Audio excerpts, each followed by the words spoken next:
I don't even need to hear it, and I'm already dead. Like, genuinely, I've heard This so is much out of your mouth, Scott, that I know what's coming. This is like Hamstergate all over again, honestly. Yeah. No.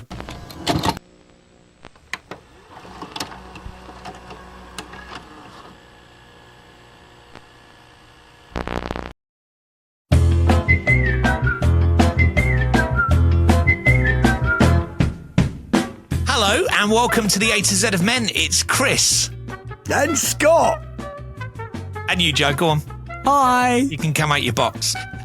So there is three of us. We're not in the same room. None of us are, not even Joe. Sometimes Joe's normally here with us here.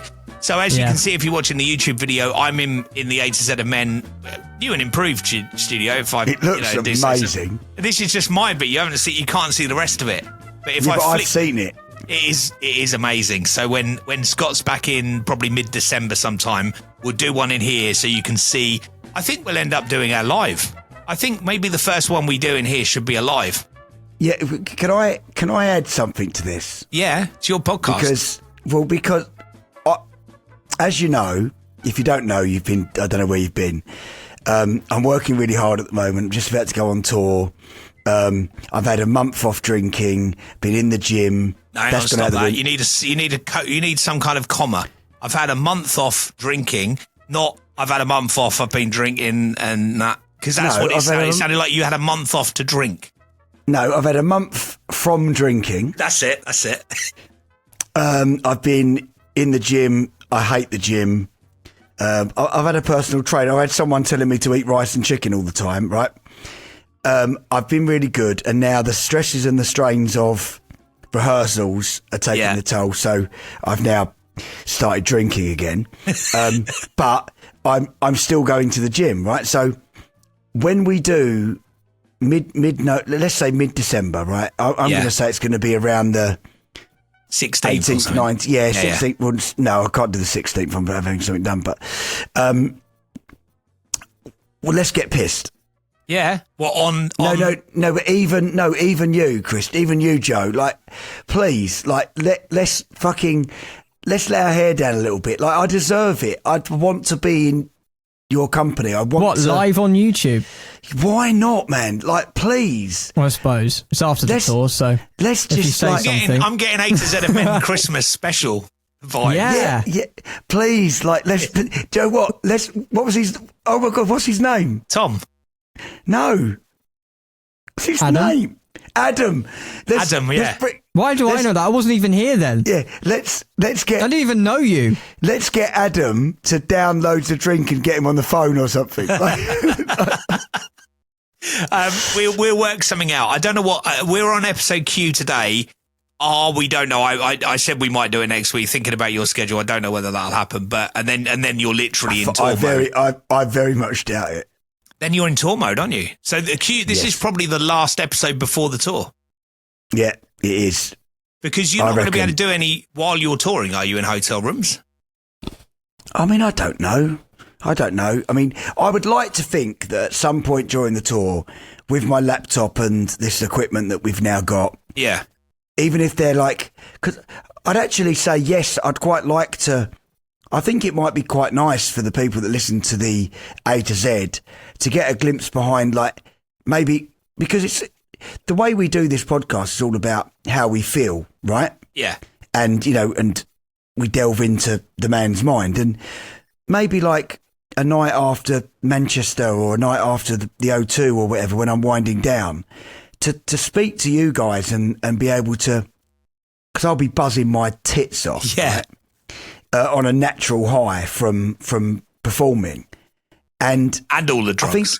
And all the drugs. But I think it'll be a slightly different episode. But I think it'd be quite nice. You could use your interview radio background, and you'll just be interviewing a pop star who's off his tits. It'd be like, it wouldn't be the first time, to be fair.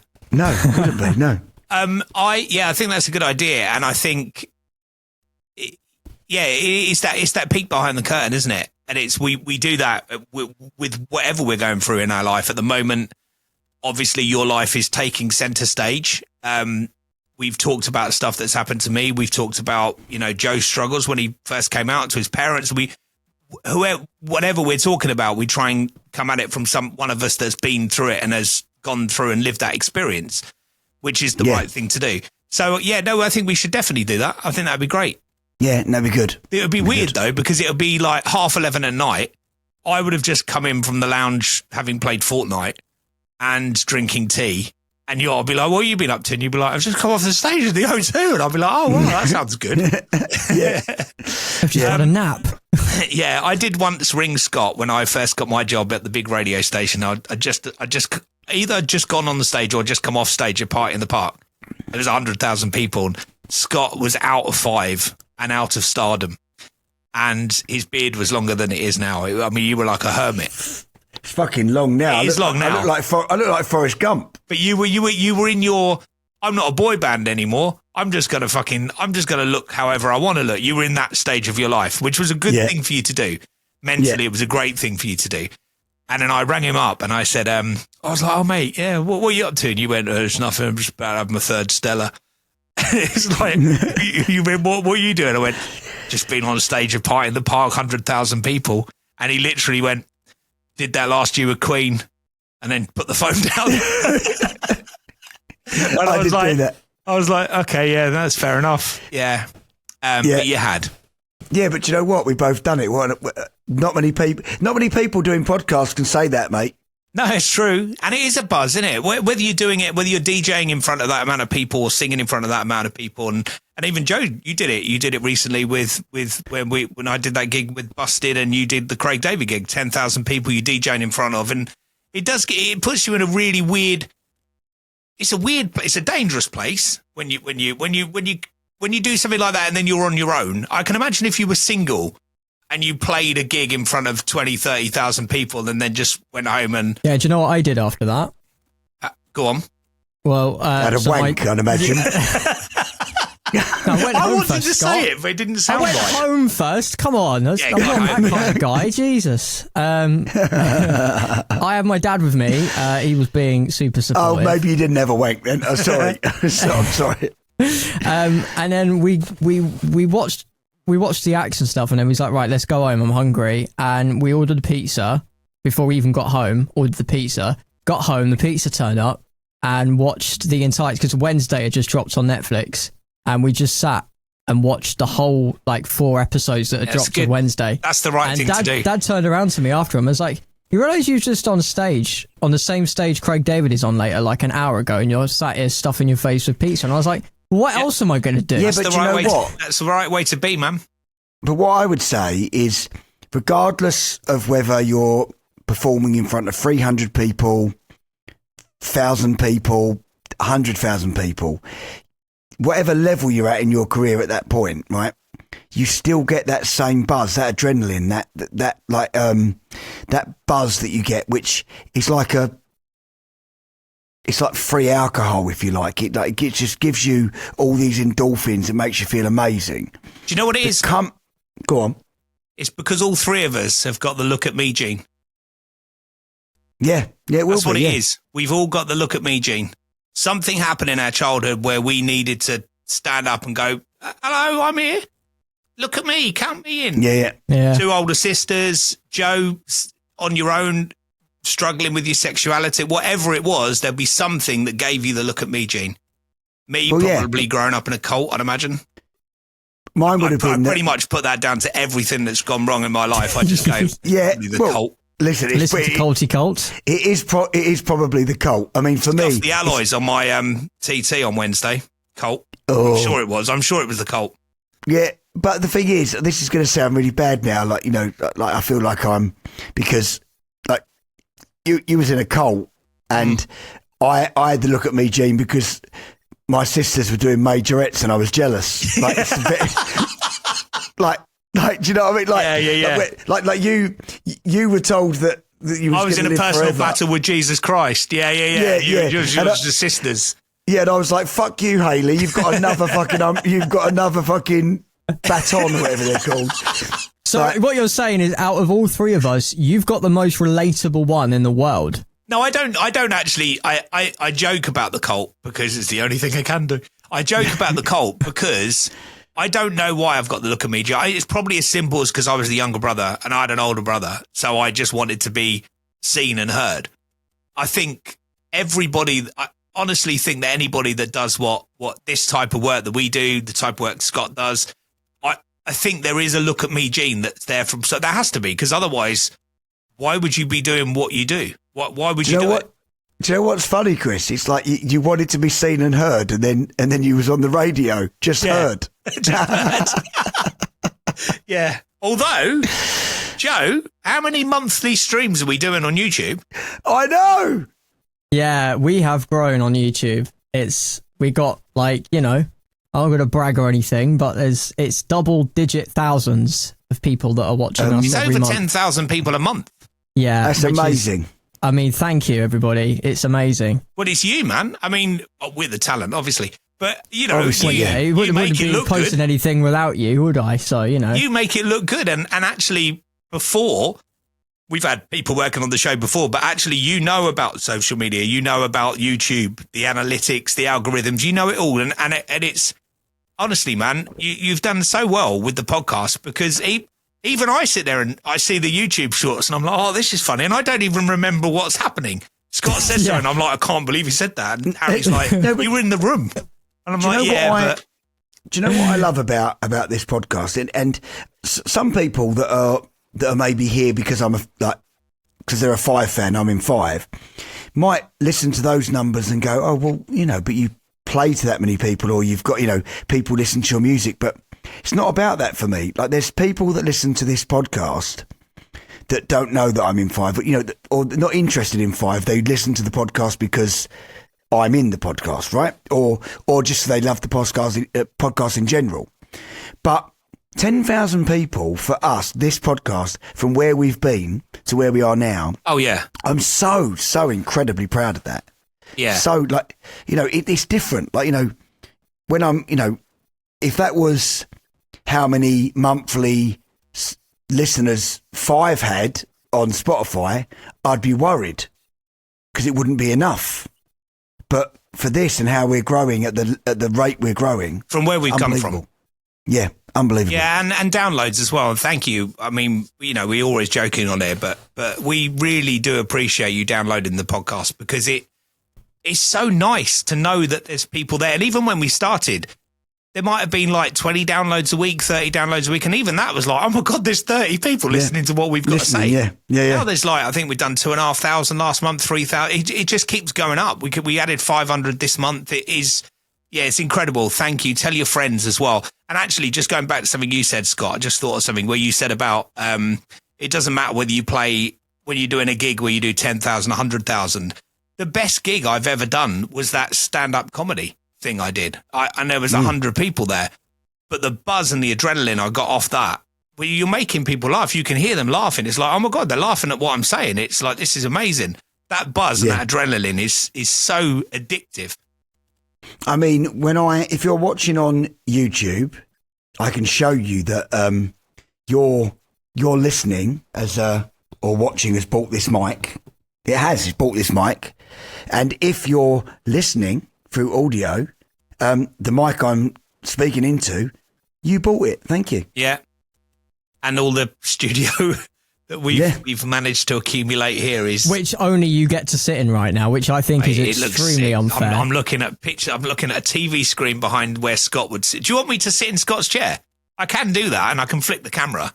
Show the YouTube what Scott's view looks like, because I think Scott's side's better. Just saying. But it would be, wouldn't it? I'm the better half of the. You should be able to hear me on this microphone now. Yeah, I can. Wow, even that works. Look at that. Oh my fucking giddy on. Yeah. Now, for all the people chairs there. So for all the people now that can't see this because they're not subscribed or they don't know we're on YouTube, this is your chance now. You're sitting on the train, you're frustrated because you can only hear us talking about what our studio looks like. Get your ass over to YouTube because you are missing a trick. At A to Z of Men Pod, if you want to go and check it out. At A to Z of Men Pod. No, you fucked it, Chris. On. You Such a good studio. Yeah. It looks good, but it don't sound good. Down now, baby. Yeah, baby. Yeah, well done. Okay, should we get on with the podcast? Yeah. Before Scott's battery runs out. Yeah. No, I'm charging, baby. Oh, you are charging. That's good. I think so. Okay, we're going to move on to the letter Q. Definitely quiz. And we'll find out in a second on the A to Z of Men. Welcome back to the A to Z of Men. It's Chris in the A to Z of Men HQ in the studio. Scott, whereabouts in the world are you at the moment? I'm in Chelsea. Look out the window. I'm in Chelsea Harbour. Chelsea Harbour. So Scott in Chelsea Harbour and Joe in the Basildon district of Essex. Yep. Baz Vegas, mate. Baz Vegas. You see out of the three of us who's doing well. So, Chelsea Harbour, back end of Essex in the A to Z of Men studio, and Basildon. That's where we all are on the A to Z of Men for the letter Q. How's this working, Joe? I've got a balcony that looks out of Chelsea Harbour. Yeah. But, I've got Guinness, so... I've got tea. I tell you what I've got that you haven't got. It's a bar downstairs. I'll tell you what I've got that you haven't got. What? I've got a lie-in tomorrow, so I don't have to be up until 10. Fuck it. Fuck. And I do believe you're on breakfast TV bastard. tomorrow. You're on breakfast TV tomorrow. What time that starts at like 6 or something? It's dark when that starts. Just fuck off. Just fuck you off. take your little fucking Chelsea Harbour view, right? I'll sit here with my Guinness knowing I don't have to get up tomorrow. Yeah, nice one. Fair play. So, A to Z of Men, episode Q. I don't think Joe's going to walk through that door, because if he does, that would be fucking incredible. Yeah. How's this going to work then, Joseph? Well, funny enough, I've worked out a little bit of magic. Okay, go on. Okay. I have coordinated with your wife, and I have managed to connect to your printer. Yes, I've got this that Karen's folded up a piece of paper, Yeah, which I've so got in my I hand. printed off your word. Has this got the but word on it? No. Oh. That's got the notes, so don't look at that. Okay. But I will just tell you the word. Okay. Because The it wouldn't word have been today. fair. Because if I had given you the word on a piece of paper, even if you said you hadn't looked at it, Scott would be like, you did look at it first. But so. you could have, you've missed a trick here, Joe. You What? should have used your brain.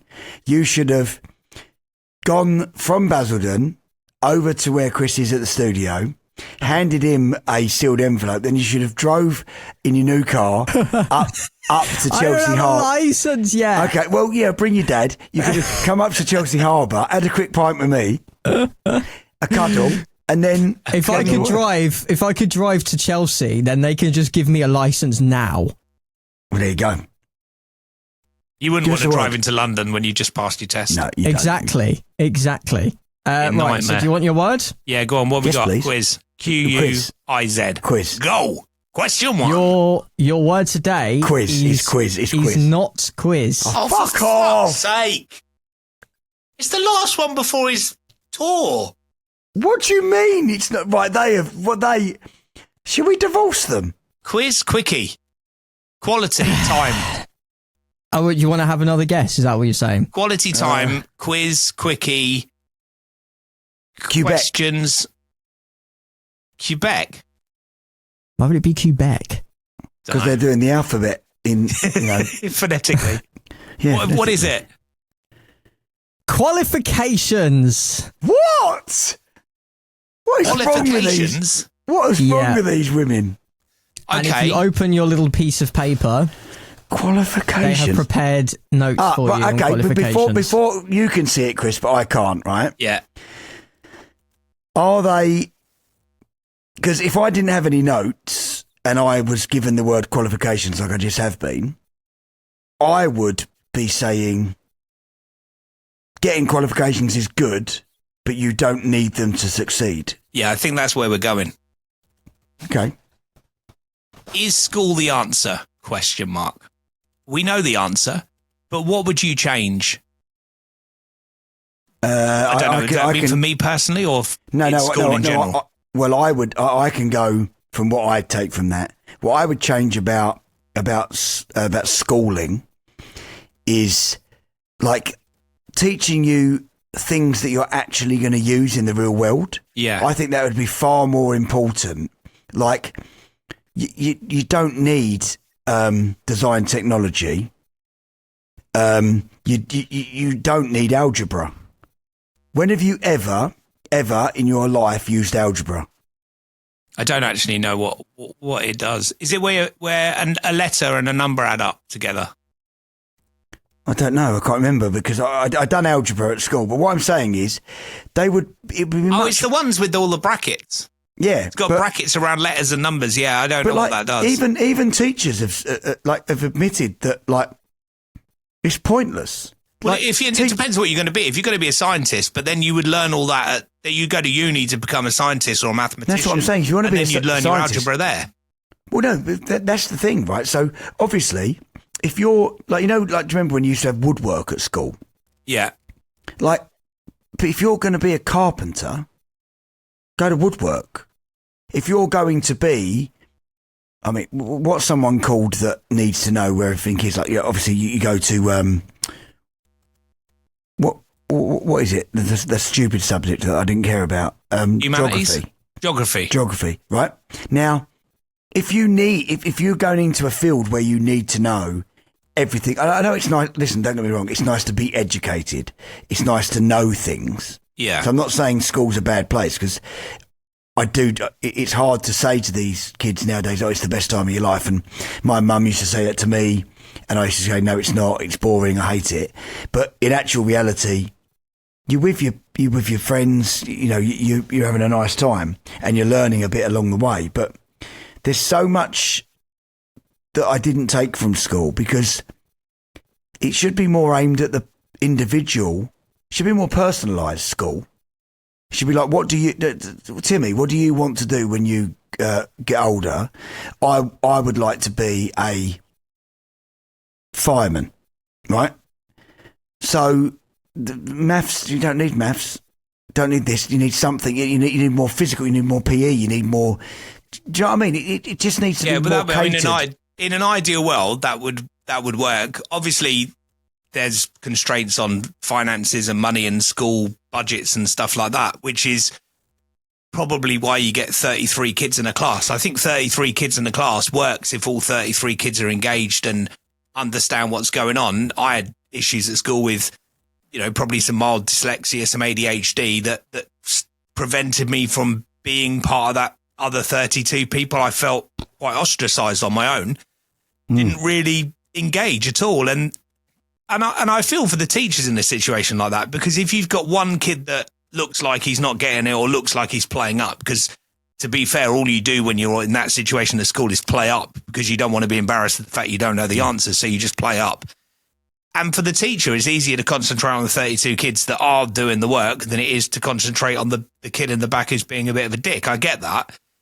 But there has to be, and I think it's difficult. We're coming at it as older people in the sense that when we were at school, ADHD wasn't a thing and the dyslexia wasn't really a thing. So actually now you get a statement and the teachers work with you on your problem. You get special help in exams and stuff like that. That didn't happen to us. We were just seen as idiots. We were just seen as kids that were being unruly and trying to put other people off. So that's something I would want to make sure that kept happening, that we could work with kids. But I completely agree with you. If you want to be a carpenter, don't worry about woodwork. That'll happen when you go to university. No one becomes an expert carpenter from DT in the fourth year. No. In year 10, they've done DT and then suddenly they go, oh, fucking hell, I've just made a house. That doesn't happen. They've made a fucking thing with a red light on it, or pottery. They've made an ashtray. They haven't made anything that's going to... But if you want to do that, but there might be like a week where you do DT and you go, oh my God, I really enjoyed that. That's what I want to do for a living. But then there could be a week where you're doing media or radio or TV or something. Then a week where you're doing flower arranging. This is what I'm saying. Like, I think more life skills rather than like, do you know what I think? And then it's going to make me sound really old, but I think it needs a revamp. I think schooling needs a revamp. Like, it needs to be like everything else has been modernised. Yeah. Like the way we think about certain sexualities and the way we think of, like, everything's progressed, right? As the world's progressed. But schools have just like French or German. Pick one. You got to do French or German. You do science, you do English, you do English lit, you do drama. Like, it should be more tailored towards what you're going to, like when you have a baby, and we've said this in the in the first episode. Like there's no book, there's no manual to tell you how to be a parent. Well, that should also change, right? So, but like you get chucked into you go to school, you learn some good stuff, you learn some pointless shit, and then you're chucked into the big wide world, and none of the things, or next to none of the things that you've learned at school actually help you in your adult life. Yeah. They don't. Like, so my son, Cavan, has just, he left, he's 19 now, so he left school, he's done his A-levels. He got to the age of 18 or 19, not having a Danny LaRue, what he wanted to do. Danny LaRue, Clue. Yeah, just good. in case you didn't. Yeah. Didn't know what he wanted to be. Why is there not something at the school when you get to a certain age? Maybe it's not. Maybe like the infants and primary. You know, I don't think that needs to be fixed. Really, you're learning what a square is, what a rectangle is, how to write, how to read. I think that's all pretty good. That's Your pretty basics, standard. Yeah, I quite like that. That's quite like that. Then you get to sort of like late primary, in that sort of them years where you should be starting to ask, like, have you got any idea what you like, what you dislike, what you don't want to do, what you definitely don't want to do as a career?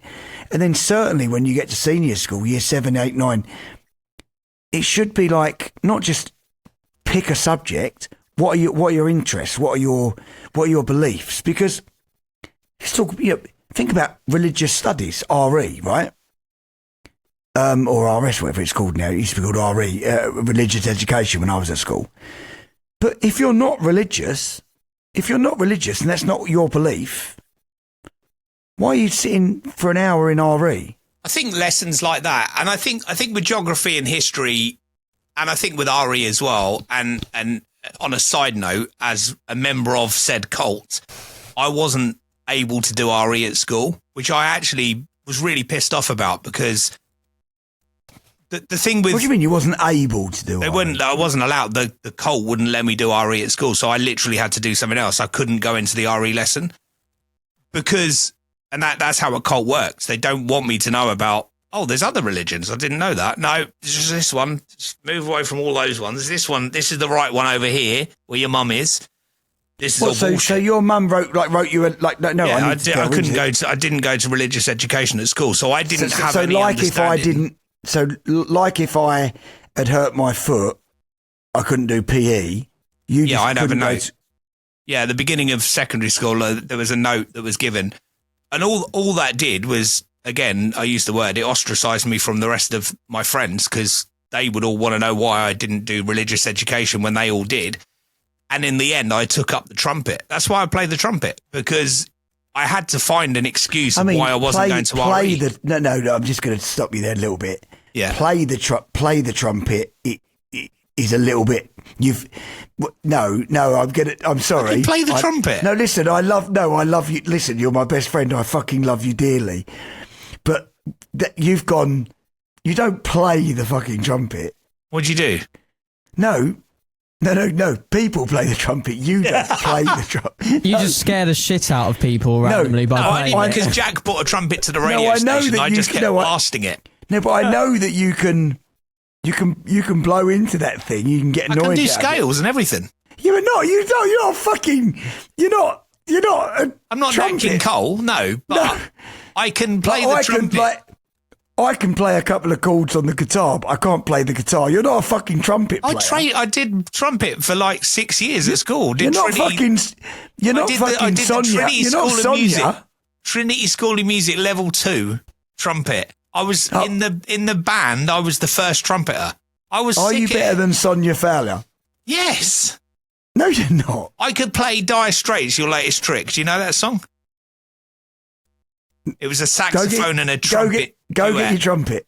I haven't got a trumpet anymore because I wasn't allowed to keep it because it was the school's trumpet. Because of the cult? No, because the school's trumpet.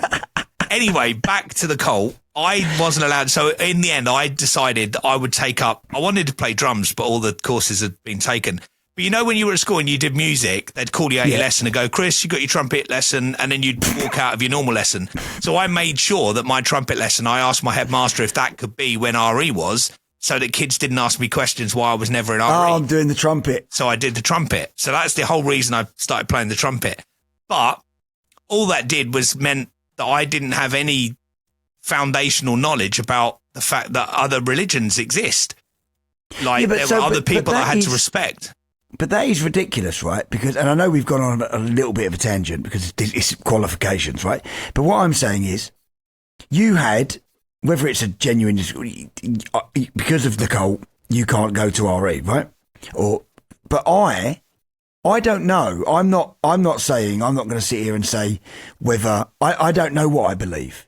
Sometimes I believe that But it's not necessarily about, sorry, I don't want to interrupt you, but it's not necessarily about believing in God, or it's about wars that are going on in the world right now that are to do with religion. It's a lot of different things that give you a basis of an understanding of what's going on in the world. So I think, I agree, you probably don't need to do it for 5 years, but there should be an element of some kind of religious knowledge of various different religions and understanding. I'm not proud of this. When I tell the story, that's a disclaimer, because when I tell the story, it will sound like I'm slightly proud of this, but I'm not proud. No, I'm not proud of this at all. Okay. It's not, I'm at all. But because I didn't want to do RE for whatever reason, because it bored me or whatever, and this is terrible, and I'm not proud. I'm not proud of this. Okay. At all. But so me and my mates used to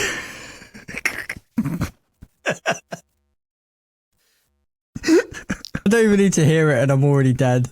Like, genuinely, I've heard much out of your mouth, Scott, that I know what's coming. This is like Hamstergate all over again, honestly. Yeah.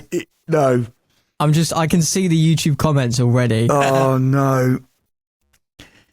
So the RE lesson was in a demountable, and no one wanted to go to RE, and it was like a pointless lesson. It was like we see it as a time we could just chill, right? So it started for the first 2 or 3 lessons. We sort of like forced the teacher to get into the cupboard, right? Oh my God. No, and we'd get him in the cupboard, right? And it got to the point where after the 3rd lesson, same teacher every time, the poor guy, and if you're listening, I'm so sorry. I wasn't the ringleader, but like, I wasn't. But I found it funny. I'm not going to deny.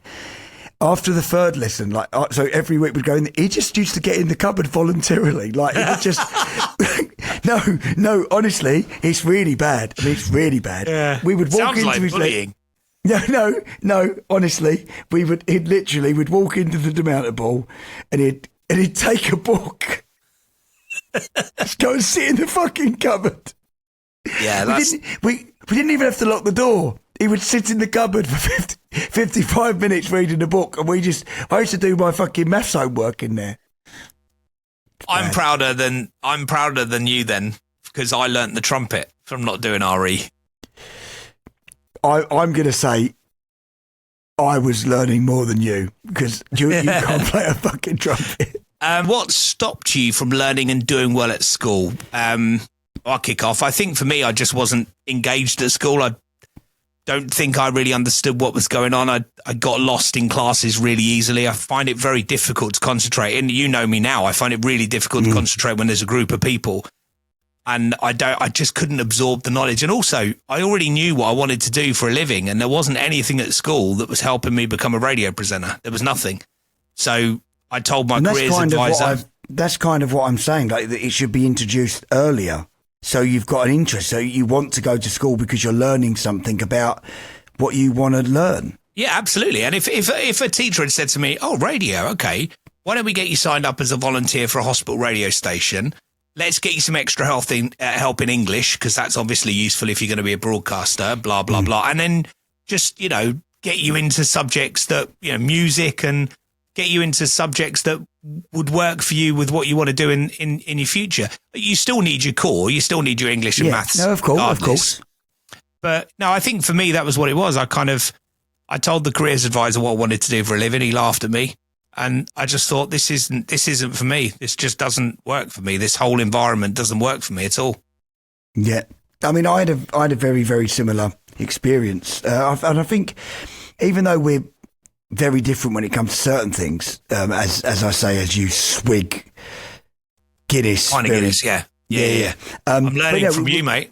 Yeah, but we're very different in certain things. But growing up, we had very similar experiences. Like I didn't know that I was dyslexic until I was very, very old. I was about 15, 16 when I finally found out I was dyslexic. And so I kind of always thought I was thick and I wasn't as bright as the other kids. And then what I would do as a sort of safeguard for that, I would just play up. Yeah. And I would just be the class clown and I was the dickhead of the class. And, and you've already mentioned it.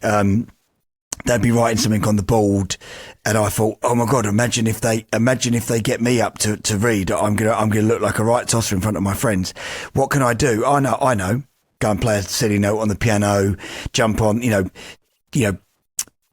push someone over, get sent out of class, and save the embarrassment. Oh, and Scott's really and the even better, Scott's really funny, right? So I could play on that, right?"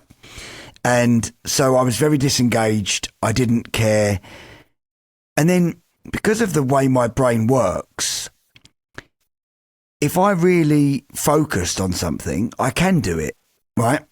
So I remember one time when I was in normal school, because obviously in year 9, I left and I went to Sylvia Young Theatre School. So I went on to do something that I wanted to do. But just before that, the only thing I ever got into was, and I didn't like all history, but for some reason went into a history lesson and I was you're like this, Chris. Like some days you wake up in the morning and it's like you feel like a normal person for once and you can focus on everything and you go, oh, I'm in a sorting mood. I'm going to sort that. I'm going to sort that. The best days. Yeah, the best days. Yeah. And it's amazing. And it's like someone's taken the fog away. Yeah. And I can, oh, I'm going to pay that person. I'm going to do this. I'm going to do that. I'm going to paint that fence.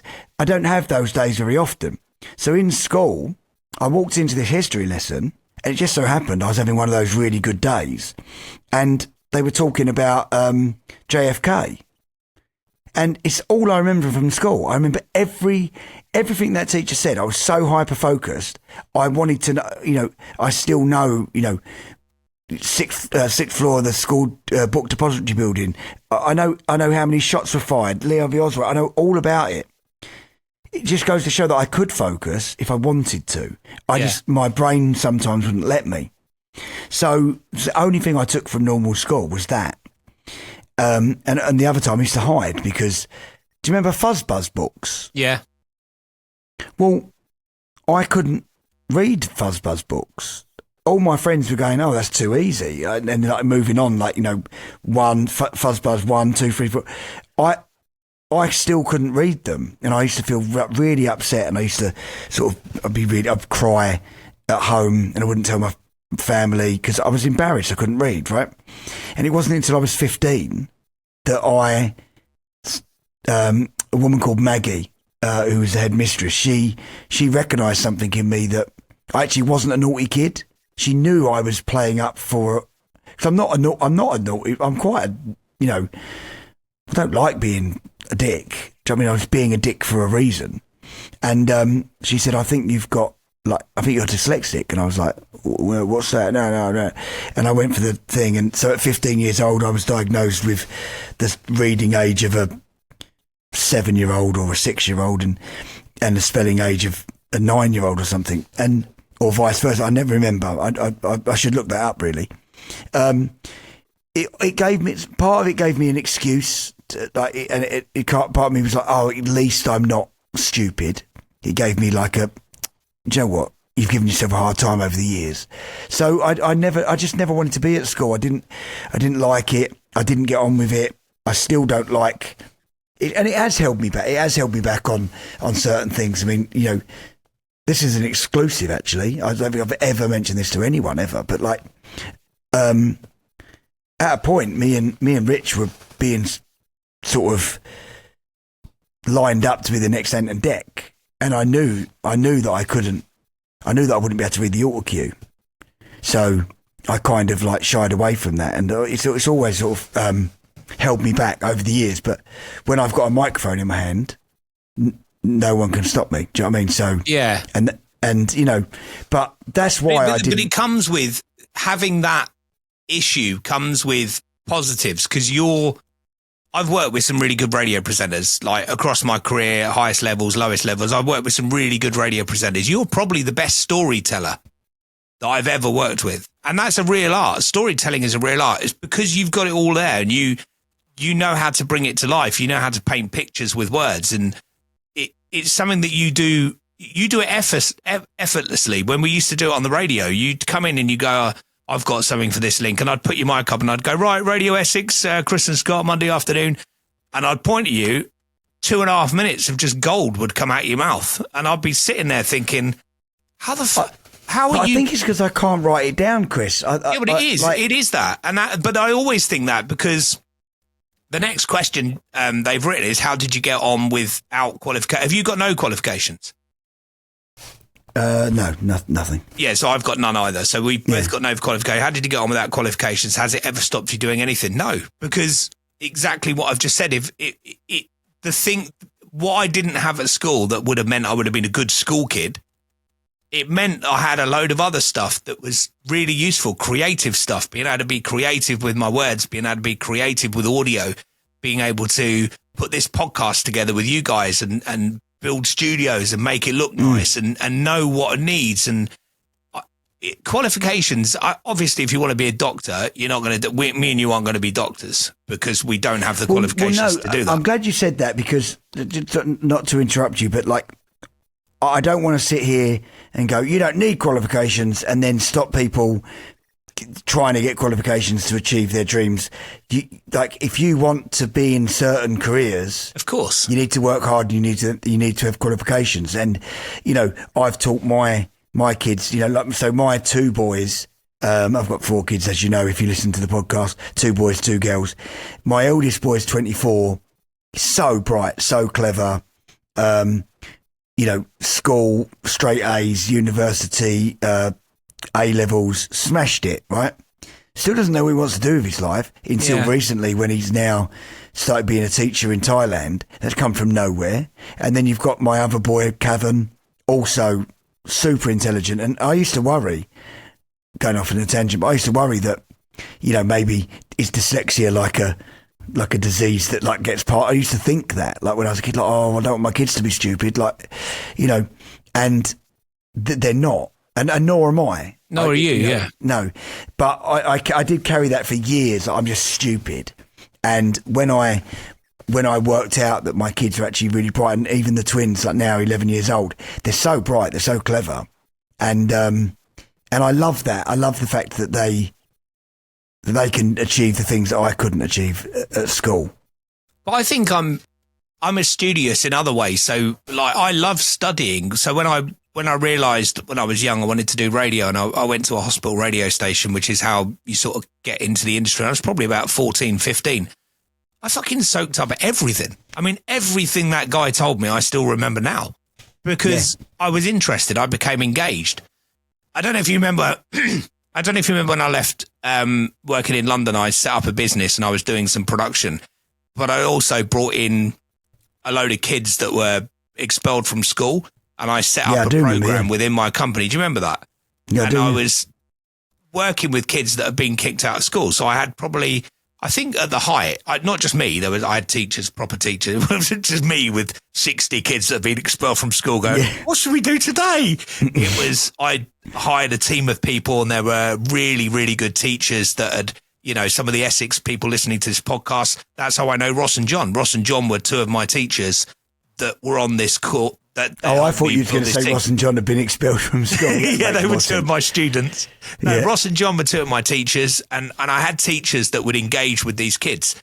Teachers from, the East End, cool guys, we had a guy that had been to prison, so he could talk to the kids and go, yeah, not great. It was pretty shit, actually. It's not a great thing to do. And we just had a really good bunch of people. But what we did is we had 30 people, and we worked with them individually to engage with them. So they weren't interested in maths, but they loved the radio side of it. So you'd say, well, you do a radio show. And they go, oh, okay, what? That's schoolwork. And you go, yeah, do a radio show. They're like, oh, cool. Okay, what do I need to know? We go, well, your show needs to finish at 9, so you need to work out how many records you need to play in that hour. How am I going to do that?